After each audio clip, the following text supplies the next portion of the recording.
నిజంగా ఈరోజు ఈ చర్చలో పాల్గొని సుమారు 12 గంటలకు స్టార్ట్ అయినటువంటి మొదలైనటువంటి రౌండ్ టేబుల్ చర్చ చాలా అద్భుతంగా సక్సెస్ అయింది. ఎక్కడైతే పోలీస్ వ్యాన్లు ఇన్నిసార్లు తిరిగినాయి అంటే సక్సెస్ అయినట్టే లెక్క, చేరాల్సిన వాళ్ళకి చేరుకున్నట్టే లెక్క ఈ వార్తలు. ఈ సందర్భంగా ఇంటి దొంగలే వెన్నుపోటు పొడుస్తా ఉన్నారు.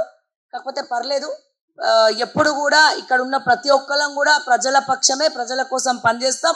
ఏ ప్రభుత్వం అయినా సరే, ఏ పార్టీ అయినా సరే క్వశ్చన్ చేసి ప్రజల పక్షాన మాట్లాడతామని చెప్పి మరొకసారి తెలియజేస్తూ, ఈ రౌండ్ టేబుల్ చర్చలో భాగంగా సరికొత్త ఆలోచన వచ్చింది. పెద్దల సమక్షంలో అనౌన్స్ చేయబోతున్నా. ఇక్కడ ఉన్నటువంటి పెద్దలే నేను చెప్పేది ఏంటంటే, తెలుగు డిజిటల్ మీడియా అసోసియేషన్ మేము ఏర్పాటు చేద్దామని నిర్ణయించుకున్నాం.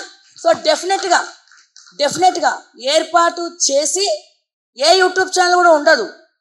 మన తెలంగాణ విఠల్ గారు, పృథ్వీరాజ్ గారు, అలాగే కప్పర ప్రసాద్ గారు అండ్ అలాగే బక్కా జడ్సన్ గారిని ప్రధాన అధ్యక్షులుగా పెట్టి ఈ అసోసియేషన్ అండర్లో ఎంతో మంది మెంబర్స్ కావచ్చు, యూట్యూబ్ ఛానల్స్ అందరూ కూడా ముందరికి వెళ్ళాలి.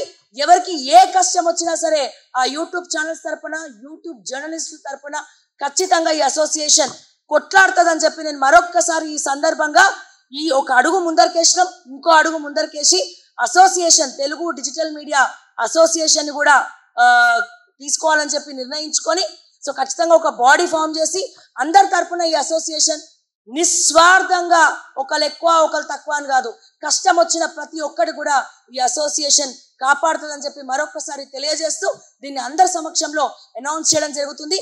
పెద్దలు విఠల్ గారు అండ్ అలాగే పృథ్వీరాజ్ అన్న గారు, అలాగే కప్పల ప్రసాద్ గారు, అలాగే బక్కా జడ్సన్ గారు, వీళ్ళందరినీ కూడా ముందు ఉండి ఈ అసోసియేషన్ ముందు నడిపించాల్సిందిగా కోరుకుంటూ అందరికీ కూడా ధన్యవాదాలు.